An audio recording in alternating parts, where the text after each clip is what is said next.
messieurs, bonsoir et bienvenue sur le petit courrier ASMR. Petit courrier, la chaîne qui reprend le concept des petites annonces en fin de journal ou de magazine. À l'époque, les lecteurs envoient leurs questions à la rédaction. Une fois publiées, les autres lecteurs y répondent en envoyant leurs réponses à la rédaction. Ici c'est pareil, rappel des règles. Pour envoyer vos demandes, questions que je lirai au cours de ces vidéos, vous avez le lien dans la description, c'est un Google Form, 3 cases à remplir, votre pseudo éphémère, votre demande sans faute d'orthographe, et cochez la case vous êtes-vous bien relu, mais relisez-vous vraiment s'il vous plaît. Si vous souhaitez regarder ces vidéos sans publicité, vous avez la formule à 99 centimes par mois, les vidéos sans pub. Il vous suffit de cliquer sur rejoindre la chaîne, ça soutient également le travail. Et vous n'aurez pas de pub, donc si vous n'avez pas YouTube Premium mais que vous voulez pas de pub quand même sur cette chaîne exclusivement, vous pouvez 99 centimes par mois et vous avez d'autres petits avantages que je ne vais pas rappeler parce que sinon c'est trop long. J'écoute vos commentaires, je lis vos commentaires. Le courrier du jour qui sera les courriers du cœur numéro 2.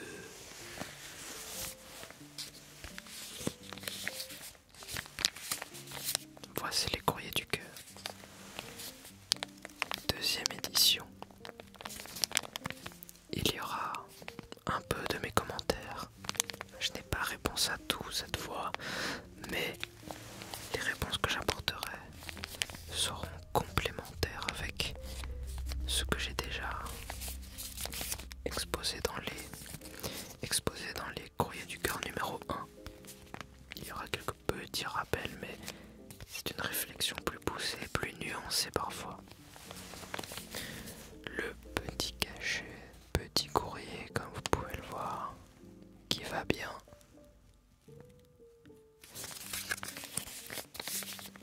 La petite enveloppe, petit courrier.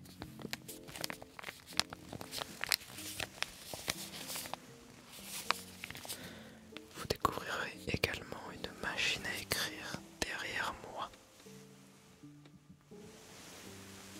Petite amélioration du décor.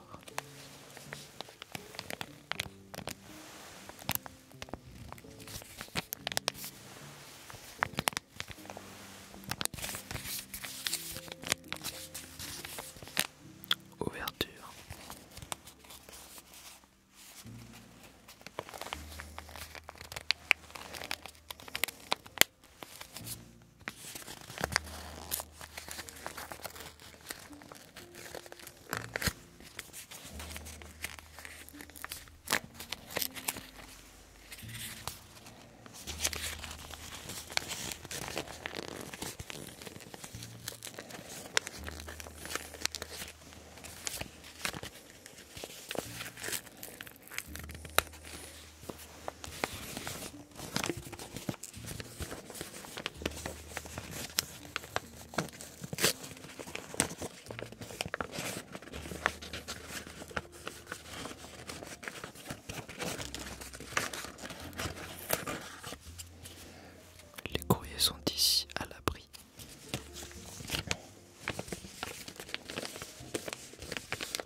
la beauté, c'est l'attirance qui sévit.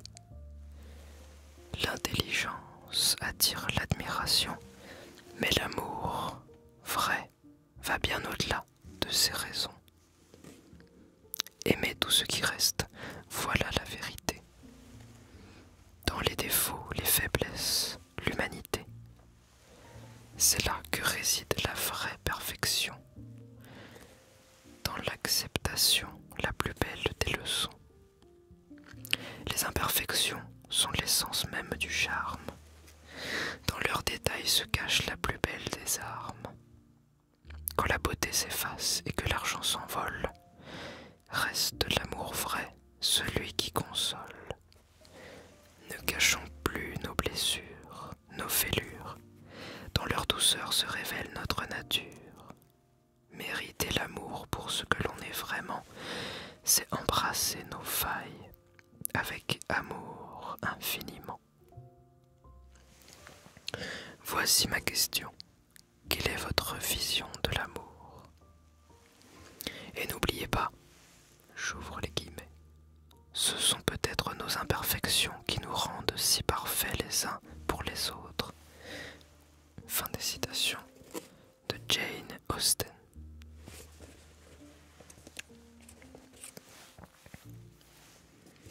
Si vous êtes d'accord avec ce poème, si vous n'êtes pas d'accord, vous pouvez donc répondre à chacun de ces petits courriers avec le pseudo éphémère du courriériste. 2 points. Votre réponse. Sirop d'extase. Mes plus profondes salutations à la communauté des courriéristes. Je vous écris ce soir dans l'espoir que vous puissiez aider mon esprit en pleine remise en question. Grand romantique que je suis, je n'ai de cesse de chercher à être le plus beau des cœurs lorsque je me présente à la gente féminine. C'est pourquoi je souhaite questionner mesdames, afin de savoir quel est, à leur sens, l'accessoire qui fait toute la différence dans la tenue d'un gentilhomme. Merci d'avance pour votre aide qui s'avérera très précieuse. Que la nuit soit la plus paisible et tendre avec vous. Alors, bien que je n'ai de cesse de répéter qu'il faut que vous restiez vous-même lorsque vous entreteniez un flirt, je suis d'accord que on aime bien se présenter. Cependant, plutôt que de chercher l'accessoire, que mesdames vous répondront le plus souvent ou pas, choisissez l'accessoire, cher monsieur, qui vous définit, qui vous correspond et qui ne ressemble pas aux autres. Vous voyez, il faut que ce soit vous-même. Prenez quelque chose qui, je ne sais pas, c'est comme si vous demandiez quel est le tatouage le plus attirant à faire. Non, vous avez vos tatouages qui vous correspondent et on ne peut pas les enlever, on ne peut pas les changer, ça fait partie de vous. Et si mesdames sont attirées par les tatouages, elles seraient intéressées de savoir à quoi ils ressemblent et elles ne seraient absolument pas intéressées de se rendre compte qu'ils représentent un tatouage typique qui existerait, qui attirerait les dames. C'est incohérent. Voilà. J'improvise ma réponse, je ne l'avais pas prévu. Mais voyez ça comme ça. Tortue qui passe. Salutations, cher courriériste. Voilà bientôt 19 ans que les cigognes m'ont déposé sur terre et que je vis une existence des plus calmes et simples. Il y a toutefois quelque chose qui me tire au cœur, jour après jour, depuis si longtemps maintenant. Je n'ai jamais eu de relation charnelle avec un être aimé et je crains de ne jamais en avoir. J'ai fait ce constat qui me chagrine. Je pense que je ne pourrai jamais aimer quelqu'un passionnellement. Toutes mes projections futures se terminent avec mon être seul, car il n'a trouvé personne. Le fait étant que je ne suis pas hermétique à l'amour, j'ai simplement l'impression que ce n'est pas fait pour moi et qu'il en sera ainsi pour le reste de ma vie. Alors, chers amis et amis courriéristes, j'aimerais avoir votre point de vue sur cette situation qui est la mienne. Bonne soirée à toutes et à tous, votre cher tortue qui passe. C'est fort possible. Je veux dire, ce n'est pas un cas qui me choque, ni qui me surprend. On peut être parfois paradoxal, nous les humains, et bien qu'on puisse avoir envie d'amour, ou comment dire, que cela ne nous dérange pas, qu'on ne soit pas hermétique, ça peut être quelque chose qui ne correspond pas non plus avec nos passions, nos projets de vie, notre manière de vivre. Donc ceux qui sont dans la même situation, je pense, répondront mieux à ceci. Et voyez-vous, si on reprend le courrier précédent ou celui d'encore avant, je ne sais plus, j'avais fait un classement de mes priorités en termes d'objectifs dans la vie.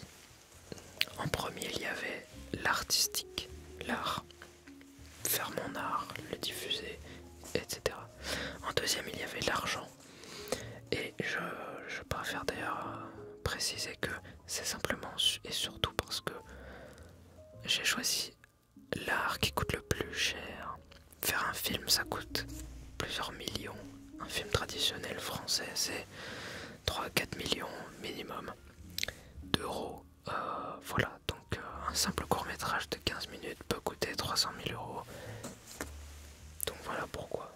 Je ne fais pas de l'art pour l'argent, mais je fais de l'argent pour pouvoir produire mon art. Donc si j'avais argent illimité, non, je ne prendrais pas ma retraite. Je ferais les plus grosses vidéos possibles existantes, puisque c'est ce que j'ai envie de faire. En troisième, j'ai mis les voyages.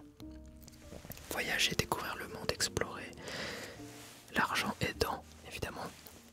Et en quatrième seulement, l'amour. Pourquoi ? Parce que je ne suis pas hermétique comme vous, cher tortue qui passe. Et disons que tant que ce n'est pas la bonne personne, alors j'ai 3 autres objectifs bien plus importants que je ne veux pas voir pollués par des tentatives, des rencontres inutiles, avec des gens qui peuvent m'attirer, mais en fin de compte, est-ce que c'est vraiment quelqu'un qui me correspond? Est-ce que ses valeurs me correspondent, etc., etc. Donc j'ai des exigences assez enfin, pourtant pas non plus incroyables. Je l'avais dit dans la vidéo précédente, mais quelqu'un qui ne fume pas, qui ne picole pas et qui fait un minimum de sport, déjà j'ai l'impression que il reste plus grand monde. Voilà, donc et bien sûr qui s'aime soi-même. Ça, c'est la première question que je pose lorsque je fais connaissance. Donc il y a des choses à régler encore. Voilà, c'est non, car je ne veux pas être confronté à une dépendance affective, etc. Et on en parlera plus tard. Et pourquoi est-ce que je ne pense pas que... Oui, mais c'est des problèmes qui peuvent être résolus grâce à une relation. Je vais vous expliquer pourquoi je ne suis pas tout à fait d'accord, ou en tout cas, c'est pas ce vers quoi je me dirigerai dans des questions prochaines qui parleront de dépendance affective, etc. Le gentleman poivre et sel.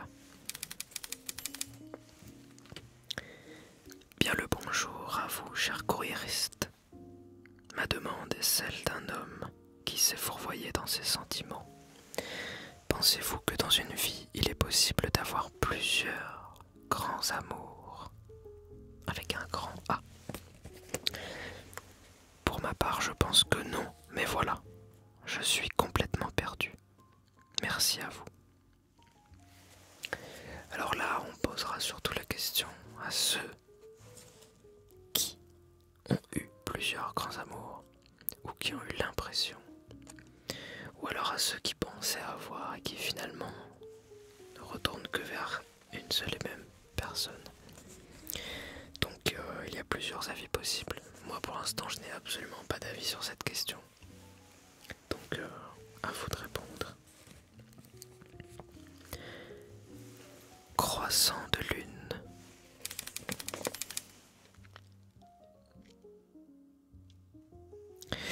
Mes sincères salutations à la communauté des courriéristes.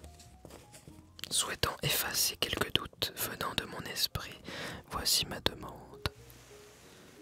Est-ce bon ou mauvais d'être trop gentil en amour? En vous souhaitant une agréable soirée, chers lecteurs et lectrices. Moi je dirais presque drôle de question, et je sens qu'il y aura un petit peu de débat, ou alors de faux débat, mais en fait c'est des questions qui ne se posent pas. Lorsque vous avez trouvé une personne qui s'aime elle-même et que vous-même vous vous aimez vous-même, parce qu'il y a une évidence dans la chose. L'évidence c'est quoi? Là je vais rajouter des choses par rapport au premier courrier du cœur.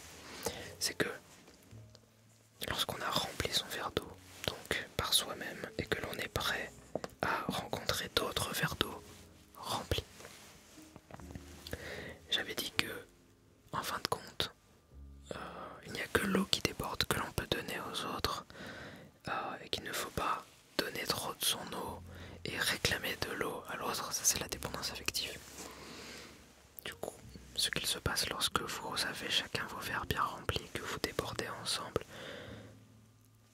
et que vous pouvez éventuellement faire couler ce qui déborde dans un petit verre à shot qui est vers un enfant par exemple.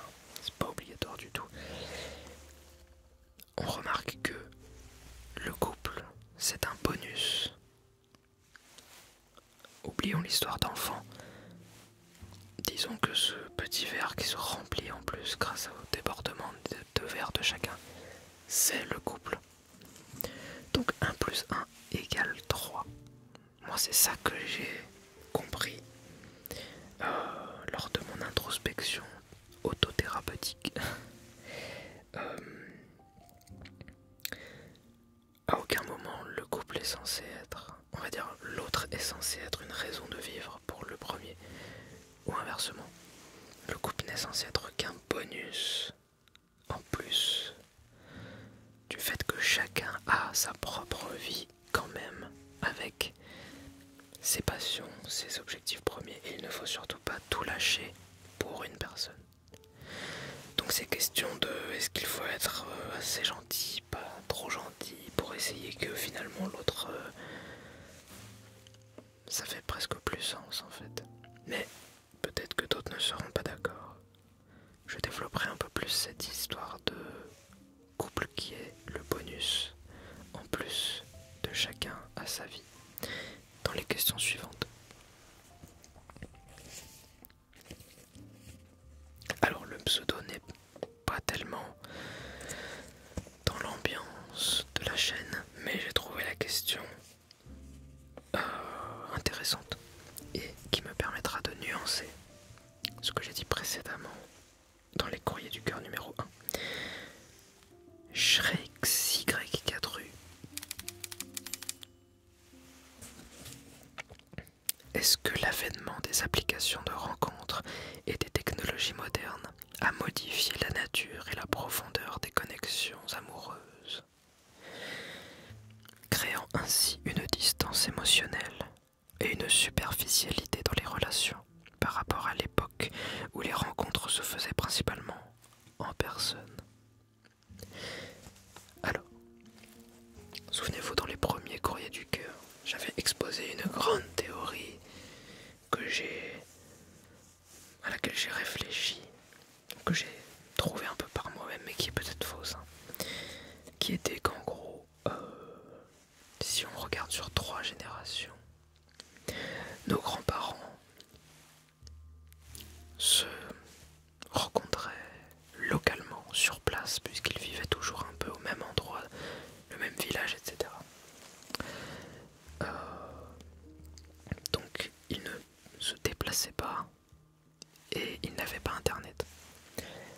la génération suivante de nos parents pouvait se déplacer beaucoup plus facilement. Donc avait accès à beaucoup plus du marché des rencontres et des gens célibataires. Mais n'avait toujours pas internet.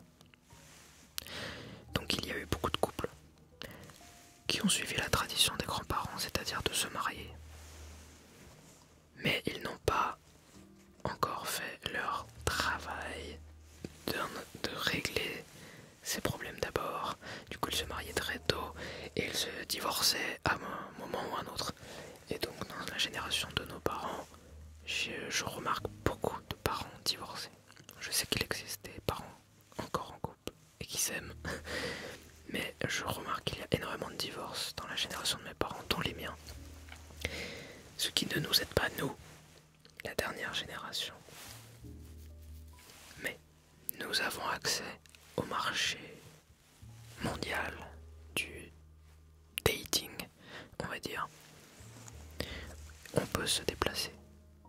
Mais surtout on a internet. Et internet, ça a beaucoup plus permis à chacun d'en apprendre sur la psychologie, sur les problèmes de dépendance affective. Ça a permis de discuter de manière anonyme avec d'autres gens anonymes qui avaient plus ou moins les mêmes problèmes que nous. Et donc la parole se libère beaucoup plus facilement. Je pense qu'à l'époque de nos parents, et encore pire à celle de nos grands-parents,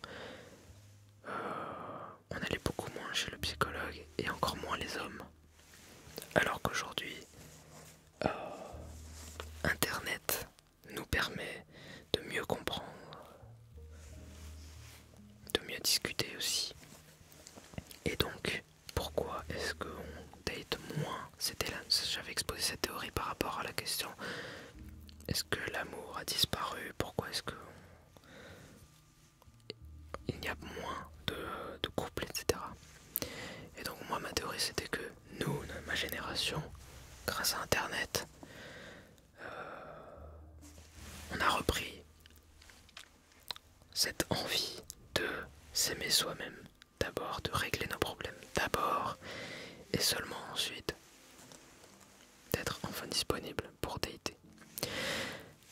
Ceci étant dit, ça c'était le rappel de la théorie des petits courriers du cœur numéro 1.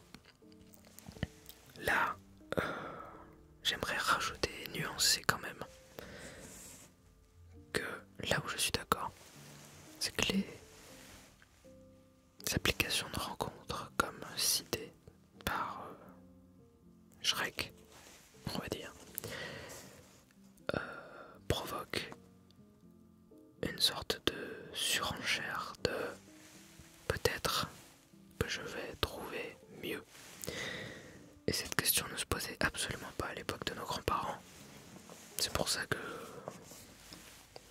on se mariait avec les gens du village, quoi.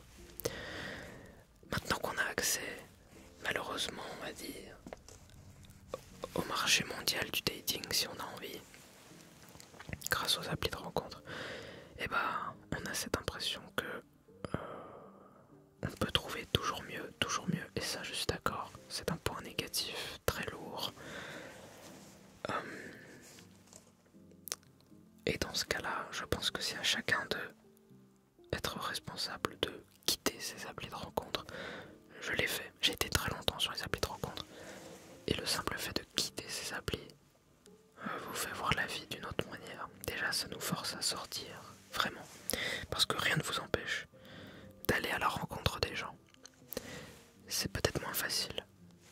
Mais dites-vous qu'à l'époque de vos grands-parents, une fois qu'ils avaient fait le tour du village, ils avaient fait le tour du village.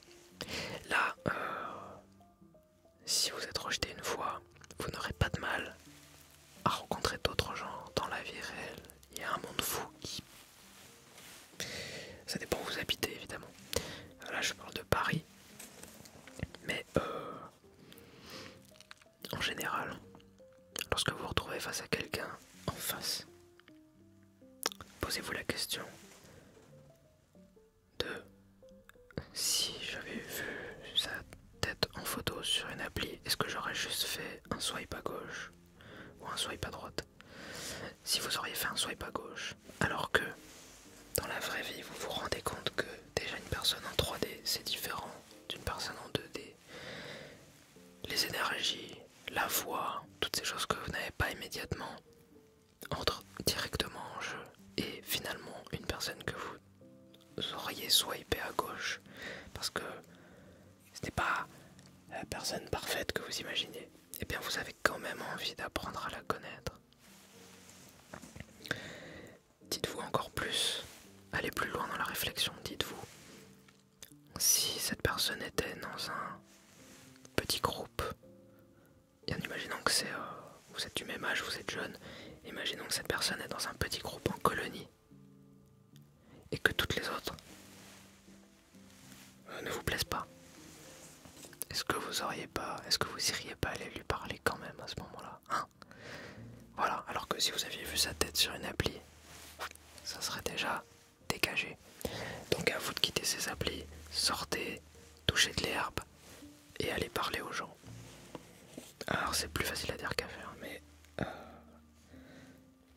les applis c'est nocif. Théologique. Bonsoir aux courriéristes.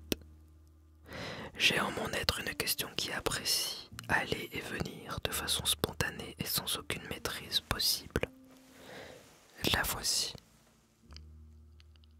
Est-il possible, selon vous, d'aimer deux personnes en même temps? Deux personnes d'un amour passionnel, différent et simultanément. Merci pour votre temps et vos réponses éclairées. Alors là, ceux qui répondront oui, répondront du coup en même temps à notre gentleman poivre et sel, qui pense qu'il n'y a qu'un seul grand amour dans une seule vie. Donc,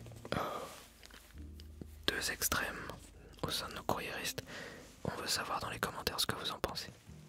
Et qui est déjà tombé amoureux, mais d'un amour passionnel différent, simultanément vers deux personnes. Février, pieds et poings liés. Cher courriériste, pensez-vous que l'amour dure réellement 3 ans? Si oui, comment maintenir une bonne entente dans son couple une fois la passion de l'amour disparue? Voilà une question à laquelle je ne peux absolument pas répondre puisque je n'ai pas dépassé les 3 ans dans une relation, tout simplement. Ceux qui l'ont fait, ça nous intéresse. Le mentaliste romantique. Bonjour, j'aimerais connaître des moyens originaux pour annoncer à ses parents son homosexualité. Une fois de plus, je ne saurais pas répondre à cette question car ce n'est pas mon cas. Mais ceux qui ont trouvé des astuces, racontez-nous. Vous donnerez certainement des idées.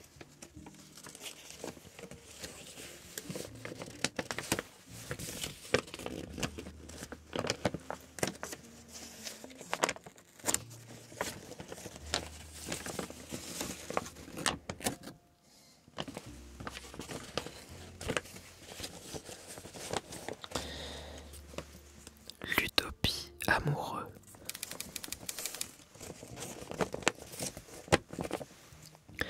Bonjour ou bonsoir à tous les courriéristes. Je me présente, je me prénomme Utopie, car quoi de mieux qu'un rêve idyllique pour nous permettre de poursuivre nos ambitions. Si je viens vers vous aujourd'hui, c'est parce que mon rêve à moi ne se porte pas bien. Vous l'aurez sans doute deviné, mais mon rêve n'est nul autre qu'une personne, une femme en qui j'ai décidé de placer tous mes espoirs, envie et utopie. Ce rêve repose entre les mains de ma muse qui fut, qui est et qui restera la plus chère à mes yeux, étant comme la perle rare de mon cœur. Ce rêve en question repose exclusivement sur le fait d'aimer l'élu de mon cœur afin de la protéger le plus possible. Au moment où j'écris cette histoire, ma moitié a beaucoup d'inquiétude, lui disant pourtant que je crois en elle et voulant lui prouver sa valeur, et lui dire que je serai toujours là pour la soutenir. Elle reste néanmoins inquiète. J'aimerais l'aider davantage car je serais un piètre compagnon si je ne l'aidais pas dans ses tourments. Mon monde s'effondrant en voyant cette fois-ci mon utopie aussi tourmentée. J'aurais besoin de vous, lecteurs et lectrices, courriéristes, pour m'aiguiller sur la bonne voie à suivre, pour élever cette personne à atteindre le paroxysme de son existence. J'aime cet ange descendu du ciel, et j'aimerais l'aider à retrouver ses ailes pour qu'elle puisse atteindre ses rêves. C'est pourquoi je suis ici avec une simple requête. Pourriez-vous m'aider en me disant ce que je pourrais faire pour aider concrètement cet être tant aimé? Je vous en remercie d'avance. PS, pour la personne concernée, je t'aime.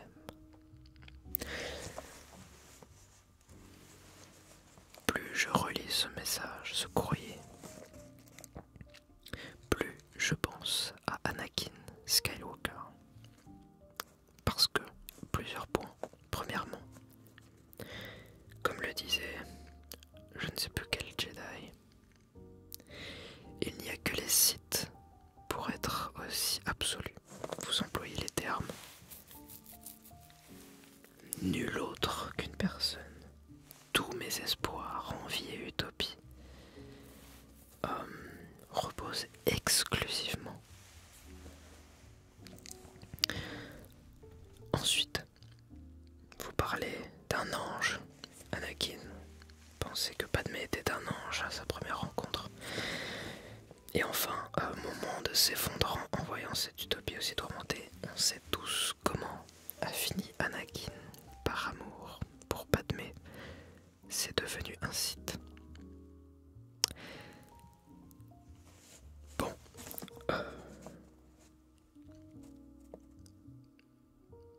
moi, j'ai eu plusieurs sens de lecture en relisant aussi ce courrier. D'abord donc, j'aurais tendance à dire les vers d'eau, utopie amoureux. Moi j'ai l'impression que vous n'existez qu'à travers une autre personne. Et que sans cette personne, vous n'êtes plus rien. C'est l'essence même de la dépendance affective. Vous êtes accro. Sans cette personne, vous n'êtes rien. Et c'est l'une des choses les plus toxiques en amour, je pense. On le voit dans les films, on le lit dans les livres, mais ça ne veut pas dire que c'est sain. Ensuite, cet excès, moi je trouve que c'est repoussant quand on est l'autre personne. Et donc, plus vous allez montrer à quel point vous êtes accro à votre compagne, cette personne, plus celle-ci risque de vouloir prendre du recul, si j'ose dire. Ensuite, j'ai eu un autre sens de lecture et je me suis dit, peut-être que vous êtes en train de nous dire que c'est elle qui n'a pas rempli son verre d'eau également. Et que vous pensez que votre relation va lui guérir de ces choses-là. Et qu'une fois qu'elle se sentira elle-même acceptée, je dis ça parce que vous dites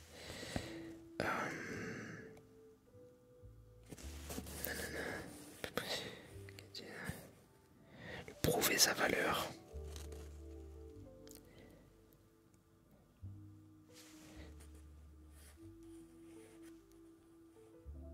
Atteindre son paroxysme, oui, bon. Retrouver retrouver ses ailes pour qu'elle puisse atteindre ses rêves. Il me semblait qu'il y avait le mot accepter, mais enfin bref. Prouver sa valeur.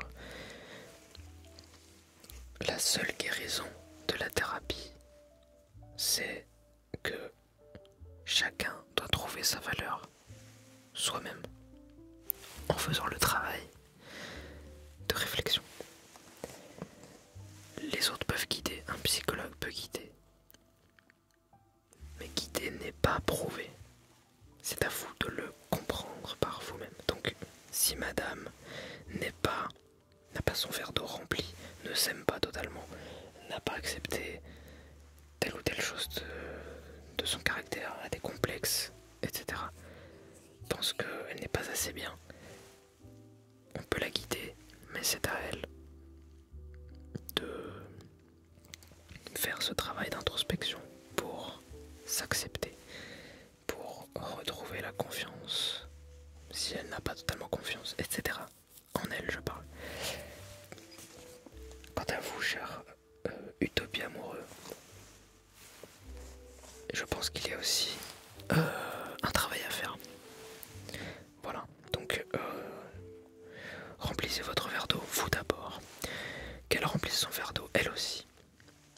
Et nous allons en venir à une réflexion plus poussée sur cette fameuse théorie des verres d'eau et pourquoi je pense qu'il faut d'abord s'aimer soi-même, chacun, avant de se mettre en couple. J'ai entendu pas mal de gens me dire « Oui, mais c'est quelque chose qui peut se faire au cours d'une relation. » Et que l'un peut aider l'autre et vice-versa. D'accord. Mais dans ce cas-là, ne considérez pas que ce sera l'amour de votre vie. Pourquoi je dis ça? Parce que si, imaginons, la personne numéro 1 s'aime elle-même, son verre d'eau est rempli, il déborde, cette personne est prête à aimer une autre personne. Elle rencontre personne numéro 2 envers qui elle est attirée. Personne numéro 2 n'a pas rempli son verre d'eau, a encore des choses à travailler sur elle. Par exemple, n'a pas totalement confiance en elle, a quelques complexes, a peut-être une légère dépendance affective, voilà, on ne sait pas. Personne numéro 1 va se dire, c'est pas grave, moi, je suis au top, je m'aime, j'ai confiance en moi, je l'ai retrouvé, etc. Je peux aider cette personne. Et en plus, elle me plaît. Personne numéro 2 va se dire, super, j'ai trouvé quelqu'un qui a enfin confiance en lui, qui s'aime lui-même, c'est vachement attirant, il m'attire aussi. Ok, on se met en couple, ouais, on se met en couple, ok, allons-y. Lui, il va pouvoir m'aider, moi je vais pouvoir l'aider, nickel. 1 an, 2 ans, ça passe, le travail se fait. Que va-t-il se passer? Selon moi, personne numéro 1, qui a confiance, qui s'aime, etc., réussit à aider personne numéro 2. Les valeurs qu'ils avaient en commun au début changent, puisque maintenant personne numéro 2 s'aime enfin, n'a plus de dépendance affective, a compris qu'un couple c'était un bonus par rapport aux 2 autres, et du coup, eh ben en fait, j'ai bien envie de me concentrer sur moi-même, et mes valeurs changent, j'ai envie de prioriser, je ne sais pas, les voyages, etc. Voire même les rencontres avec d'autres gens. Alors que personne numéro 1, lui ses valeurs c'était de fonder une famille. Mais personne numéro 2 aussi, au début, avant que personne numéro 2 atteigne le nirvana de l'acceptation de soi. Donc en fin de compte, le couple aura seulement servi à ce que l'autre personne, la personne numéro 2, s'aime enfin elle-même, sauf qu'elle s'est découverte des nouvelles valeurs qui ne sont peut-être plus en adéquation avec personne numéro 1. Parce que je peux vous le dire, moi ça a changé. Lorsque vous aimez vous-même, etc., le prisme, c'est le prisme de votre vie, change. La manière dont vous voyez le monde change. Donc vos valeurs peuvent changer. Donc si vous êtes avec quelqu'un à ce moment-là, il se peut que ce ne soit plus en accord et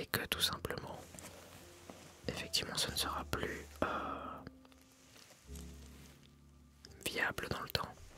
Personne numéro un, s'il a vraiment fait son travail, devrait se dire d'accord, je m'y attendais, effectivement, c'est normal. Moi aussi mes valeurs ont changé lorsque j'ai fait mon travail, etc. Et dans ce cas-là, rupture conventionnelle, ça n'empêche pas de rester amis, peut-être pas d'ailleurs, peut-être même que les valeurs changeront suffisamment pour que ces personnes ne puissent pas rester amies. Donc, attention, utopie amoureux, qui sait, peut-être que le jour où votre dulcinée ne sera plus tourmentée, s'acceptera entièrement, etc., s'aimera elle-même, peut-être qu'elle se rendra compte. Peut-être qu'elle se rendra compte même de votre dépendance affective, car j'ai l'impression que vous êtes en plein dedans, et du coup, ça ne fonctionnera plus. Au premier petit courrier, je me demandais... Non, je ne pense pas que ce soit le cas, mais je me demandais, est-ce que ces deux personnes qui ont une dépendance affective, ensemble, ça peut fonctionner? Là, je suis pas sûr. On ne sait pas si madame a une dépendance affective. Moi, je pense que ma première impression, c'était... Vous, cher monsieur, vous avez une dépendance affective tellement extrême que sans cette personne, sans cette dame, vous ne pouvez pas exister. Et c'est ça qui la repousse. Et le fait que ça la repousse, vous pensez qu'elle est tourmentée. Mais on n'a pas tous les détails de l'histoire. J'essaie de composer avec ce que vous me donnez. Voilà, c'est mon avis pur. En tout cas, les extrêmes, seuls les sites emploient des mots aussi absolus extrêmes, sans discussion possible. Alors je sais plus si c'est Obi-Wan ou requin solitaire. Bonsoir, cher courriériste. J'aurais besoin de vos conseils. Après 21 années de solitude, j'ai l'impression d'avoir développé une dépendance affective. En effet, lorsque je rencontre quelqu'un de la gente féminine qui me donne une once d'attention, cette chaleureuse personne reste bloquée dans mon esprit. Cela affecte mon sommeil, mais aussi ma productivité au travail. Que faire pour ne plus dépendre de l'attention des autres?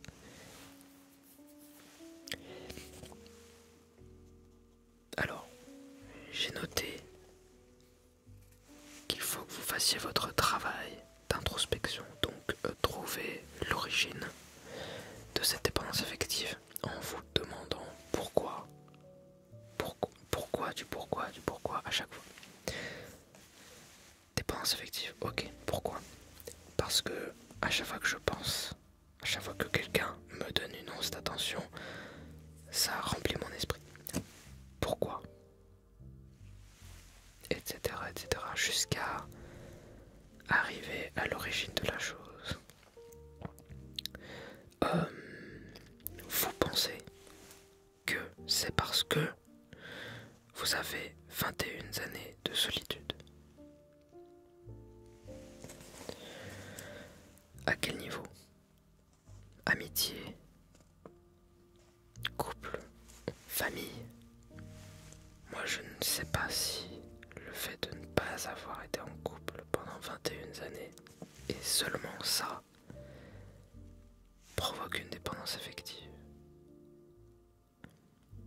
Moi je pense qu'il y a d'autres choses en plus et c'est à vous de les trouver.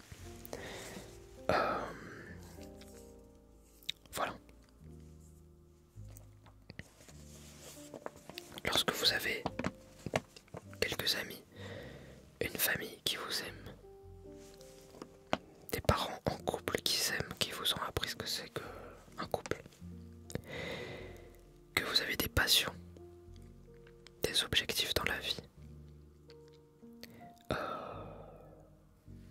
autre que l'amour du coup, artistique, argent, peu importe. Je pense que quand on a tout ça, s'il n'y a pas eu de traumatisme particulier,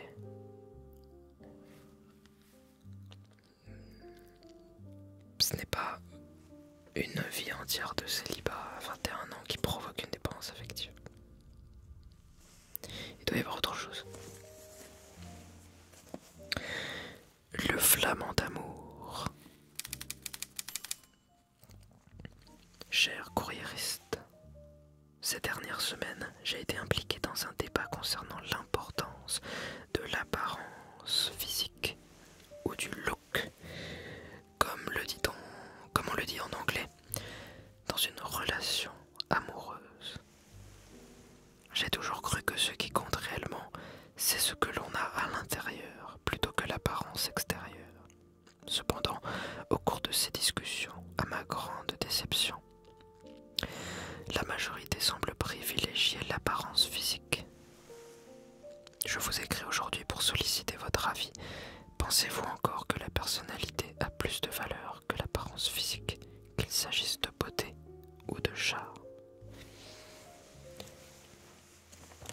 Alors, privilégier l'apparence physique, je trouve ça un peu beaucoup, effectivement. Mais pour moi, c'est sûr qu'il entre en jeu. Surtout s'il y a, comment dire, un contraste entre, par exemple, le début de la relation et ensuite une potentielle déchéance totale de son apparence au fil de la relation. Et oui, ça peut repousser. Et moi, je trouve ça normal, mais de là à privilégier l'apparence, peut-être pas. En fait, moi, par exemple, on va dire que d'abord, je vais être attiré physiquement, et seulement ensuite, et seulement si cette personne répond à tous mes critères, je vais donner suite. Une personne me plaît, physiquement, je peux trouver ça, que ça correspond parfaitement à ce qui me plaît le plus. Mais si cette personne me dit juste après que elle fume, elle picole, bah ça marche plus. Tu peux être la plus belle personne de la Terre à mes yeux. Pas pour une relation amoureuse en tout cas. Mais voilà, si l'hygiène de vie ne me correspond pas, si cette personne, ou mieux encore, prenons, si cette personne est magnifique à mes yeux, plus belle de la Terre, ne fume pas, ne boit pas, fait du sport, ah, incroyable, mais cette personne n'a pas son verre d'eau rempli. Reviens plus tard, fais ton travail d'abord. Je n'ai pas envie qu'on se mette en couple ou je ne sais quoi. Que tu attendes de moi que je règle tes problèmes psychologiques et que du coup ensuite ton verre d'eau il est rempli et bam, nos valeurs se diffèrent parce que tu vas te rendre compte qu'en fait, ah bah maintenant que tu t'aimes toi-même, moi je sais pas si j'ai envie de rester en couple quoi. Et du coup moi je vais être là comme un... Voilà, je t'aurais aidé, c'est cool, mais ok. Moi je veux connaître le vrai vous. Enfin le vrai vous. Le vrai toi, personne qui veut t'intéresser à moi. Ne joue pas un rôle. Et surtout si tu n'as pas fini ce travail, ça veut dire que la société a encore quelque chose sur toi. Je ne veux pas voir, je ne veux pas sortir avec le produit de l'impact de la société sur une personne. Je veux sortir avec ce qu'il y a au fond de cette personne. Mais effectivement, pour reprendre la question de base, je vais d'abord être attiré physiquement et ensuite seulement si cette personne correspond à mes valeurs et en plus s'aime elle-même et a compris que le couple est un bonus. Jackpot. C'est quasi introuvable. Quasi introuvable. C'est une plaie à chercher si on veut le trouver. Donc c'est pour ça que c'est en 4ème dans mes priorités. Et que si ça me tombe dessus, pourquoi pas. Mais en attendant, j'ai d'autres objectifs, désolé. Hortensia bleue. Cher courriériste, cher Maxence, une question m'empêche particulièrement de dormir depuis quelque temps. Je suis excessivement reconnaissante de ma situation, notamment quant à mon entrée dans la vie active il y a quelques mois. à la pratique d'un métier qui me satisfait pleinement et pour lequel j'ai hâte de faire avancer le petit avatar que je suis sur le plateau de jeu de ma vie. J'ai cependant déménagé dans une région assez reculée de France, quoique très agréable, mais qui laisse ainsi place à beaucoup d'introspection. Comme ma priorité était il y a encore quelques mois de m'épanouir dans mon travail et que c'est désormais chose faite, je me suis naturellement penché sur la fameuse question des relations amoureuses. Étant encore au début de ma vingtaine, j'ai eu peu de relations et l'une d'entre elles a eu des conséquences relativement importantes et négatives. À force de travail sur moi pendant de nombreux mois et de nombreuses sessions de journaling, quelle merveilleuse invention, j'estime en toute honnêteté envers moi-même que mon verre d'eau est à l'heure actuelle tant rempli que j'aurais tout à fait matière à remplir le verre de quelqu'un d'autre sans vider le mien aucunement. Très bien. Promis, j'en viens au fait. La mauvaise relation mentionnée précédemment impacte toujours mes relations actuelles, ou plutôt celles qui n'arrivent pas, car je me suis complètement refermé afin qu'une situation similaire ne se produise pas. Et ce n'est évidemment pas sans peine que de s'empêcher de ressentir par instinct de protection et de ne pas approfondir des relations que l'on voudrait pourtant approfondir. Je suis tout oui quant à vos potentielles réponses. Bien à vous, cher Maxence, cher courriériste, si ce message est choisi. Il est choisi. Vous me dites donc que votre verre d'eau est rempli. Bravo. Et bravo également pour avoir réalisé quelque chose que j'ai entendu dans une vidéo d'une personne qui a atteint ses objectifs assez rapidement dans sa vie. Et donc justement, qui était à l'époque ses objectifs de devenir millionnaire, je sais pas quoi. C'est une femme. J'ai oublié son nom. Je ne connaissais pas la chaîne YouTube et je n'ai pas cherché plus que ça. Mais cette vidéo était très intéressante. Et dans les conseils qu'elle donnait, il y avait essayez, faites tout pour atteindre vos objectifs le plus vite possible, afin de vous rendre compte que certains de ces objectifs ou de ces valeurs finalement ne sont pas celles qui vous accomplissent pleinement. Donc cette personne est devenue millionnaire assez rapidement grâce à son travail, car c'était l'un de ses objectifs, pour en fin de compte se rendre compte que peut-être l'argent ne fait pas le bonheur ou autre, et donc elle a pu rapidement atteindre son objectif pour se fixer enfin ses vrais objectifs. Disons que souvent les premiers objectifs que l'on va avoir dans la vie sont ceux qui résolvent quelque chose au fond de nous, et on a presque ce besoin. Une fois que vous les avez réalisés, vous pouvez enfin vous connaître vous-même. Vous savez que j'ai réalisé tel objectif et en fin de compte je me sens comme ceci, comme cela. Ça vous permet en fait de vous connaître le mieux, le plus tôt possible. Vous, cher Hortensia Bleue, l'avez fait et bravo. Puisque vous avez réalisé la carrière, vous êtes en train de réaliser la carrière que vous rêviez. Donc vous avez trouvé de nouveaux objectifs après introspection, qui est explorer les relations amoureuses. Mais il reste un mais qui est encore une affaire du passé à régler. Si cette personne donc vous a fait du mal ou a mal agi avec vous, je pense que il faut absolument vous rendre compte que ce problème dépend de l'autre. Et donc,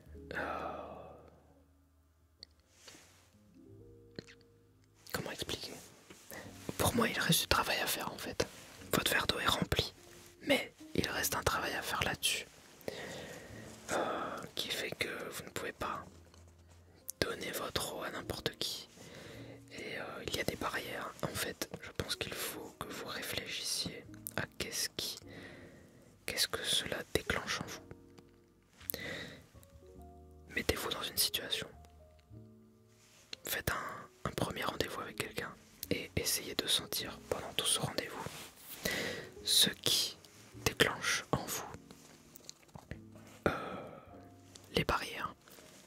Quel est le détecteur, ou plutôt que voit le détecteur qui active la barrière? Et posez-vous les bonnes questions. Est-ce que c'est rationnel de penser que cette personne va agir exactement comme l'autre? Est-ce que vous n'êtes pas en train d'extrapoler le fait que toutes les personnes sont comme celles que vous aviez fréquentées dans le passé? Pour preuve qu'il y a un petit travail à faire. Si malgré tout ça vous ne trouvez pas, peut-être que c'est parce que lors de cette précédente relation, il y a quelque chose aussi dont vous êtes responsable. Mais j'en ai pas l'impression. Donc, il y a un travail à faire. Sinon, consultez un psychologue une fois de plus. Parlez-lui de ce problème. Avec tout le contexte que vous venez de m'expliquer. C'est très bien dit en quelques phrases seulement. Et vous allez explorer tout ça. Mais sans détail sur cette relation, sans connaître ce qu'il s'est passé. Je ne peux rien dire, je ne me base que sur des hypothèses et de l'imagination. Enfin, soleil de cèdre. Bonsoir, très estimé courriériste. Et merci à notre humble hôte d'honorer la lecture de cette requête. J'ai récemment fait la connaissance d'une femme moscovite merveilleuse. Nous entretenons une relation épistolaire dans laquelle nous avons tissé une complicité remarquable au fil des discussions. Pas un jour ne passa sans que nous eûmes discuté depuis maintenant un mois. Je suis contraint d'admettre que je suis épris, en dépit des affres de l'amour. Récemment, elle me fit la surprise de prendre des billets d'avion pour venir me retrouver début juin. Mon cœur bat la chamade à l'annonce de cette nouvelle, mais je suis tourmenté à l'idée de notre rencontre. Je suis en proie au doute, je souffre du syndrome de l'imposteur. Je crains de ne pas être à la hauteur de ses attentes. Je ne puis m'empêcher de penser que son esprit a forgé une représentation idéalisée de moi et lire la déception sur son visage serait un indicible supplice. Comment aborder le jour de notre rencontre avec plus de légèreté? Devrais-je lui confier les incertitudes qui régissent mes songes? Fidèlement, soleil de cèdre. Alors,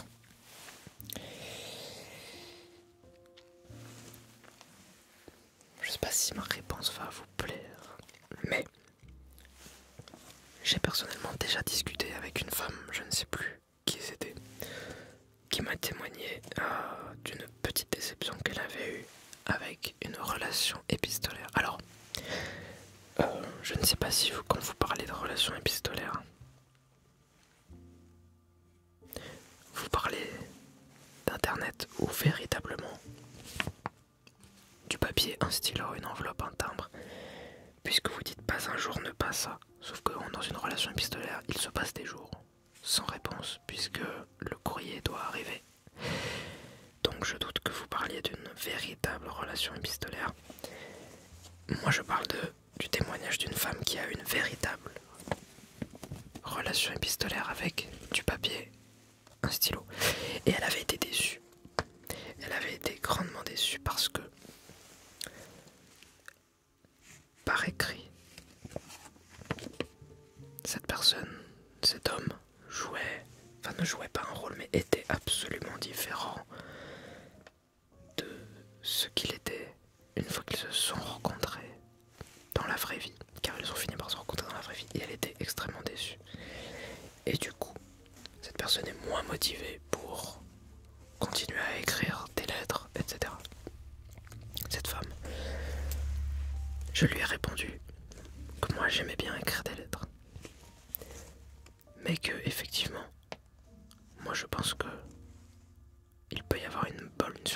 si on fait dans l'autre sens. Si on se parle et on se rencontre normalement et que ensuite on commence à s'écrire aussi par lettres et là on fait un effort dans les lettres de présentation de choix des mots, etc. Et là dans ce cas il y a une belle surprise. Vous rencontrez quelqu'un, cette personne est assez normale on va dire, et un jour vous découvrez qu'elle peut vous écrire des belles lettres. C'est magnifique. Mais dans l'autre sens, ça a déçu cette femme. Donc, sauf que j'ai l'impression que vous n'êtes pas dans une véritable relation épistolaire puisque vous parlez. Pas un jour ne passe sans que nous eûmes discuté depuis maintenant un mois. Un mois pour envoyer du courrier à Moscou. Si c'était des vraies lettres, normalement ça fait, je sais pas, 3-4 allers-retours maximum. Et encore, peut-être 2. Donc là, c'est à vous, Soleil de Cèdre, de vraiment vous poser la question et d'être honnête avec vous-même. Est-ce que vous avez été vous-même lors de vos échanges? Moi, c'est une des raisons pour laquelle, lorsque je rencontre par internet, rapidement, j'essaye d'envoyer des vocaux ou même de faire un petit FaceTime pendant que je fais une activité un peu à la con pour pas qu'il y ait de blanc un peu bizarre. Comme ça donne une petite activité où le ton de la voix, ça permet de montrer quelle est mon énergie dans la vraie vie, quelles sont mes manières de parler, etc. Si vous n'avez parlé que par écrit et quelques photos en support, c'est pas pareil.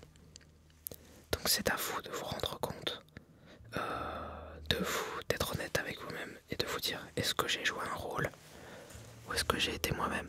Si votre verre d'eau est rempli totalement, c'est-à-dire que vous vous aimez vous-même, que vous avez confiance en vous et que vous avez été absolument vous-même dans ce cas-là, vous n'auriez pas ce syndrome de l'imposteur. Encore plus si vous avez envoyé des vocaux, etc. Donc moi je dirais, plutôt que de lui confier les incertitudes, montrez-lui votre vrai visage. Faites une visio. Essayez de transitionner vers une discussion par vocal. Je ne sais pas. Ça lui permettra de voir comment vous êtes.